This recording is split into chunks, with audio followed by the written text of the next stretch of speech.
அருட்பெரும் ஜோதி அருட்பெரும் ஜோதி தனிப்பெரும் கருணை அருட்பெரும் ஜோதி எல்லாம் செயல்கூடும் என் ஆணை அம்பலத்தே எல்லாம் வல்லான் தனையே ஏத்து. ஸ்ரீராமலிங்காபயம் ஸ்ரீராமலிங்காபயம் ஸ்ரீராமலிங்காபயம். இது எனது யூடியூப் சேனலான எல்லாம் செயல்கூடும் வள்ளலார். நான் வள்ளலார் முத்து பேசுகிறேன். சென்ற பதிவில் நாம் சன்மார்க்கத்தை பற்றி மற்றும் பசியை பற்றியும் சற்று விரிவாகவே பார்த்தோம்.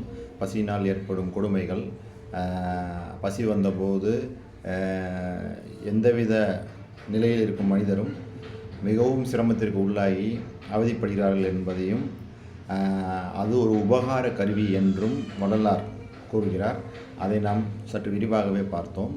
இன்று அதன் தொடர்ச்சியாக ஜீவகாருண்யம் என்றால் என்ன, ஜீவகாருண்யம் செய்வதனால் நமக்கு என்னென்ன பயன்கள் உண்டாகின்றன என்பதை மிகவும் தெளிவாக பார்ப்போம். ஜீவகாருண்யம்.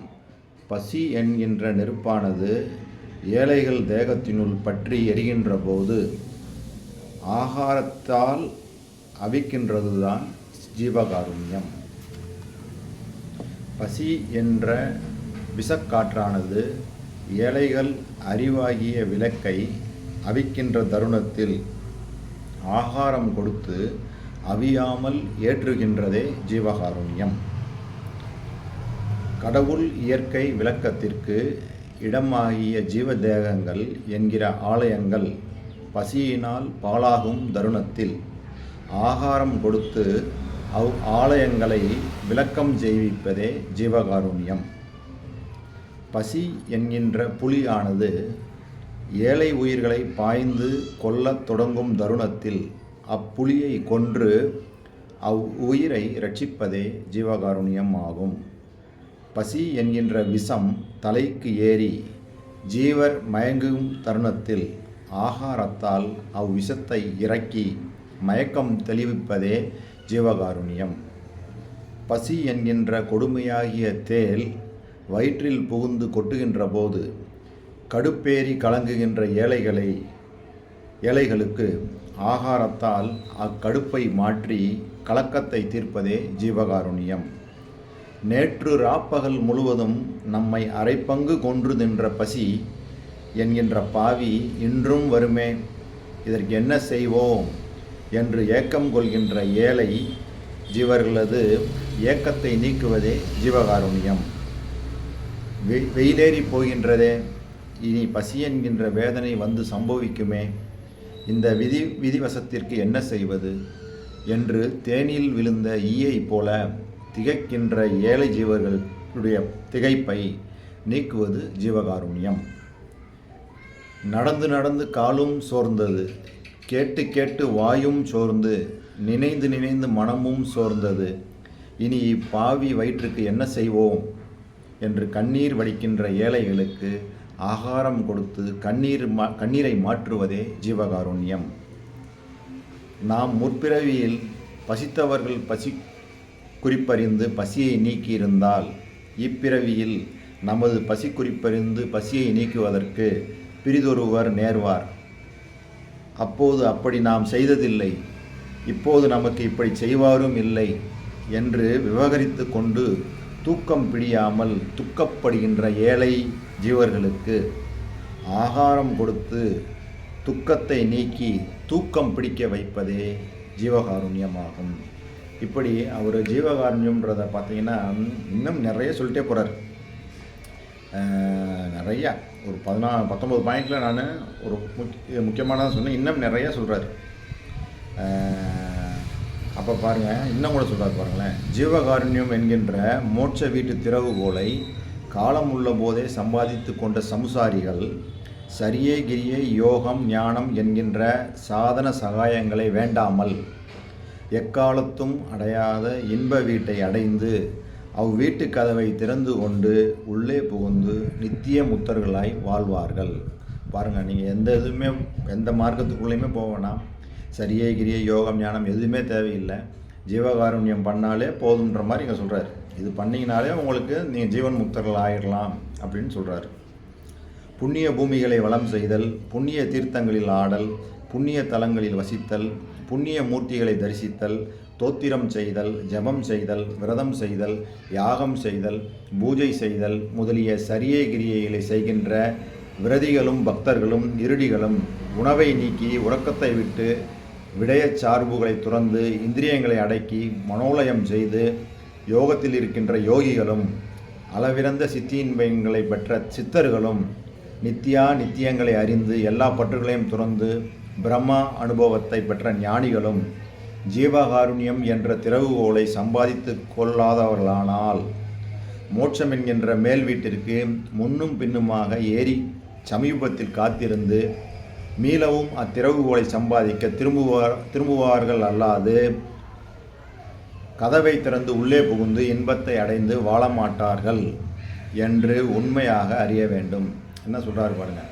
நீங்கள் எவ்வளோ பெரிய யோகர்கள், எவ்வளோ பெரிய உங்களுடைய நிலை உயர்வாக இருந்தாலும் நீங்கள் இந்த ஜீவகாருண்யம் இல்லாமல் அந்த படியேறி மேலே போனீங்கன்னா அந்த மோட்ச வீட்டுக்கு உள்ளே நீங்கள் போக முடியாது. அதுக்கு முன்னாடியே தான் சுற்றிக்கிட்டே இருக்கணும். மீண்டும் பிறவி பிறந்து இந்த ஜீவகாருண்யம் பண்ணி தான் அந்த இடத்துக்கு போகணும் அப்படின்றத சொல்கிறார். இப்போ ஜீவகாருண்யம்னா என்னன்னு உங்களுக்கு இவ்வளோ டீப்பாக சொல்லியிருக்காரு. இப்போ இந்த ஜீவகாருண்யம் பண்ணோம்னா நம்மளுக்கு என்னென்ன நன்மைகள் கிடைக்கும்னு சொல்லி சும்மா அருமையாக சொல்லியிருக்காரு. இதை படிக்கிறேன், இதை படிச்சுட்டு இந்த இதை வந்து நான் நிறைவு பண்ணுறேன். நான் முதல்ல இதை படித்து முடிச்சதுக்கப்புறம் நான் என்னென்னு சொல்கிறேன். சூளை, குன்மம், குஷ்டம் முதலிய தீராத வியாதிகளால் வருந்துகின்ற சம்சாரிகள் தங்கள் தரத்திற்கு ஒத்தபடி பசித்தவர்களுக்கு பசியாற்றுவிப்பதே விரதமாக அனுசரித்தார்களானால் அந்த ஜீவகாருண்ய அனுசரிப்பே நல்ல மருந்தாக அந்த வியாதிகளை நிவர்த்தி செய்து விசேஷ சௌக்கியத்தை உண்டு பண்ணும் என்பது உண்மை. 2வது, பல நாள் சந்ததி இல்லாமல் பல விரதங்களை செய்து வருந்துகின்ற சமுசாரிகள் தங்கள் தரத்திற்கு தக்கபடி பசித்த ஏழைகளது பசியை ஆற்றுவிப்பதே விரதமாக அனுசரிப்பார்களே ஆனால் அந்த ஜீவகாருண்ய அனுசரிப்பு நல்ல அறிவுள்ள சந்ததியை உண்டு பண்ணும் என்பது உண்மை. அற்ப வயதென்று குறிப்பினால் அறிந்து கொண்டு இறந்து போவதற்கு அஞ்சி விசாரப்படுகின்ற சமுசாரிகள் தங்கள் தரத்திற்கு தக்கபடி பசித்த ஏழைகளுக்கு பசியை ஆற்றுவிப்பதின் காரணமாக விரதமாக அதனை அனுசரிப்பார்களானால் அந்த ஜீவகாருண்ய அனுசரிப்பு தீர்காயுளை உண்டு பண்ணும் என்பது உண்மை. ஜீவகாருண்யம் பண்ணிங்கன்னா உங்களுக்கு தீர்க்காயுள். கல்வி, அறிவு, செல்வம், போகம் முதலியவைகளை குறித்து வருந்துகின்ற சமுசாரிகள் தங்கள் தரத்திற்கு தக்கபடி பசித்த ஏழைகளுக்கு பசியாற்றுவிப்பதே விரதமாக அனுசரிப்பார்களே ஆனால் அந்த ஜீவகாருண்ய அனுசரிப்பு கல்வி, அறிவு, செல்வம், போகம் முதலியானவைகளை உண்டு பண்ணும் என்பது முற்றிலும் உண்மை. 5வது, பசித்தவர்களுக்கு பசியாற்றுவிப்பதே விரதமாக கொண்ட ஜீவகாருண்யம் உள்ள சமுசாரிகளுக்கு கோடையில் வெயிலும் வருத்தாது, மண்ணும் சூடு செய்யாது, பெருமழை, பெருங்காற்று, பெரும்பினி, பேரிடி, பெருநெருப்பு முதலிய உற்பாதங்களும் துன்பம் செய்விக்க மாட்டா. வீடு சிகை, விஷக்காற்று, விஷஜுரம் முதலிய அசாத்திய பிணிகளும் உண்டாகா. அந்த ஜீவகாருண்யம் உள்ள சமுசாரிகள் ஆற்று வெள்ளத்தாலும் கல்லர்களாலும் விரோதிகளாலும் கலக்கப்படார்கள். அரசர்களாலும் தெய்வங்களாலும் அவமதிக்கப்படார்கள். ஜீவகாருண்யம் உள்ள சம்சாரிகளது விளைநிலத்தில் பிரயாசையே இல்லாமல் விளைவு மேன்மேலும் உண்டாகும். வியாபாரத்தில் தடையில்லாமல் லாபங்களும் உத்தியோகத்தில் கெடுதி இல்லாத மேன்மையும் உண்டாகும். சுற்றங்களாலும் அடிமைகளாலும் சூழப்படுவார்கள். துஷ்ட மிருகங்களாலும் துஷ்ட 5 ஜந்துக்களாலும் துஷ்ட பசாசுகளாலும் துஷ்ட தெய்வங்களாலும் பயம் ஜெயப்படார்கள். பாருங்கள், இதுதான் முக்கியமானது ஒன்று சொல்கிறாரு. ஜீவகாருண்யம் உள்ள சமுசாரிகளுக்கு எப்படிப்பட்ட ஆபத்துகளும் அஜாக்கிரதையினாலும் ஊழ் வகையினாலும் சத்தியமாக வராது. பார்த்தீங்களா, நீங்கள் ஜீவகாருண்யம் சரியாக பண்ணிட்டு வந்தீங்க அப்படின்னா உங்களுக்கு எந்த விதமான ஆபத்தும் வராது. நீங்கள் கேர்லெஸ்ஸாக, அதாவது கவனிக்காமையே இருந்து ஒரு தவறு பண்ணி அதனால் வர ஒரு ஆபத்துகள் நடக்காது. போன ஜென்மங்களில் பண்ண அதோட விளைவுகள் கூட இங்கே உங்களை பாதிக்காது. அப்படியே இருந்தாலும் அது ஒரு பெரிய உங்களை ஒரு இம்பேக்ட் கொடுக்காமே போயிடும். அதெல்லாம் அவர் சரி பண்ணி கொடுத்துருவார். இதுதான் இதில் நம்ம ஜீவகாருண்யம் ஏன் பண்ணணும் அப்படின்னா, ஏன்னா நீங்கள் பிற ஜீவர்களுக்கு செய்யக்கூடிய தொண்டு கடவுளுக்கு செய்யும் தொண்டு, அவ்வளோதான், வேறு ஒன்றுமே இல்லை. நீங்கள் அதை செய்ய செய்ய உங்களுக்கு எல்லா வித நன்மைகள், இது ஃபுல்லாக எவ்வளோ நன்மைகள் சொல்லிட்டு வரேன் பாருங்கள். இன்னும் ஒரு 4-5 பாயிண்ட் இருக்குது, அதை சொல்லிவிட்டு இந்த இதை முடிக்கிறேன். பசித்தவர்களுக்கு பசியாற்றுவித்து இன்பத்தை உண்டு பண்ணுகின்ற ஜீவகாருண்ய ஒழுக்கமாகிய மேலான விரதமானது தேவர்கள், மனிதர்கள், பிரம்மச்சாரிகள், சமுசாரிகள், தபசிகள், சன்னியாசிகள், ஆண் ஜாதியர், பெண் ஜாதியர், வார்த்திபர், வாலிபர், உயர்ந்தோர், தாழ்ந்தோர் முதலிய யாவராலும் அவசியம் செய்யத்தக்கது என்பது கடவுள் ஆணை என்று அறிய வேண்டும். பசித்தவருக்கு பசியை நீக்குகின்ற விஷயத்தில் புருஷனை பெண்ஜாதி தடுத்தாலும், பெண்ஜாதியை புருஷன் தடுத்தாலும், பிள்ளைகளை தந்தை தடுத்தாலும், தந்தையை பிள்ளைகள் தடுத்தாலும், சீடனை ஆசாரியர் தடுத்தாலும், அடியாரை ஆண்டவன் தடுத்தாலும், குடிகளை அரசன் தடுத்தாலும் அந்த தடைகளால் சிறிதும் தடைபடாமல் அவரவர் செய்த நன்மை தீமைகள் அவரவரை சேரும் அல்லது வேறிடத்தில் போகாது என்பதை உண்மையாக நம்பி ஜீவகாருண்ய ஒழுக்கத்தை நடத்த வேண்டும் என்றும் அறிய வேண்டும். ஏன்னா ஜீவகாருண்யம் செய்வதற்கு பல விதங்களிலும் தடைகள் உண்டாகும்.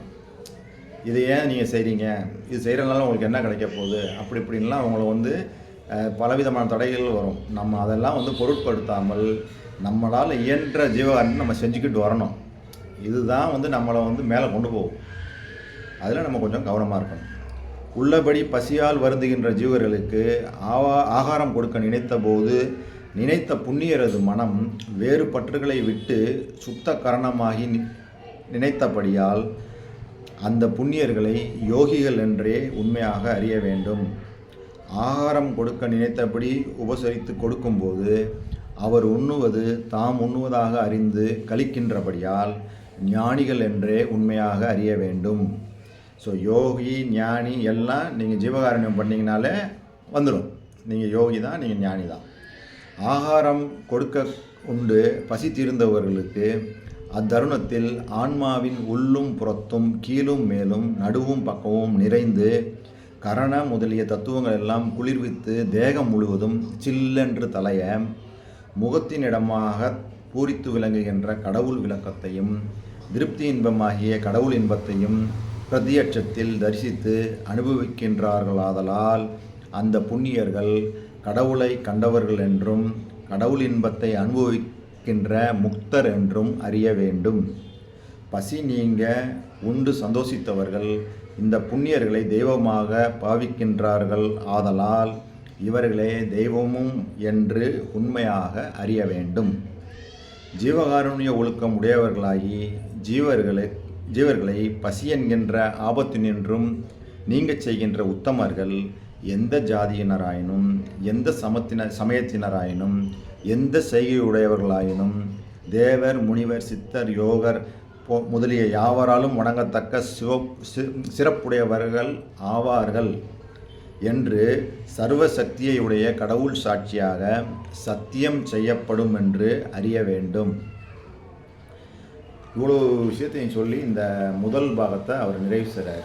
அதாவது ஜீவகாருண்யத்தின் இப்போ வரைக்கும் நம்ம என்ன பண்ணியிருக்கோம், முதல் பாகத்தை இவ்வளவு, அதாவது எவ்வளோ விஷயங்கள் சொல்லியிருக்காரு பாருங்க. ஜீவகாருண்யம் தான் கடவுள் வழிபாடுன்னு ஆரம்பித்தவர் பசின்னு வர்றாரு. பசினால என்னென்ன கொடுமைகள் ஏற்படுது, அதனால் என்னென்ன ஆபத்துகள் ஏற்படுது. அப்போ நம்ம அது ஜீவகாருண்யம் மூலியமாக அந்த பசியை அவங்களுடைய பசியை போக்குவிக்கிறதுனால நம்மளுக்கு என்னென்ன நன்மைகள்லாம் ஏற்படுது.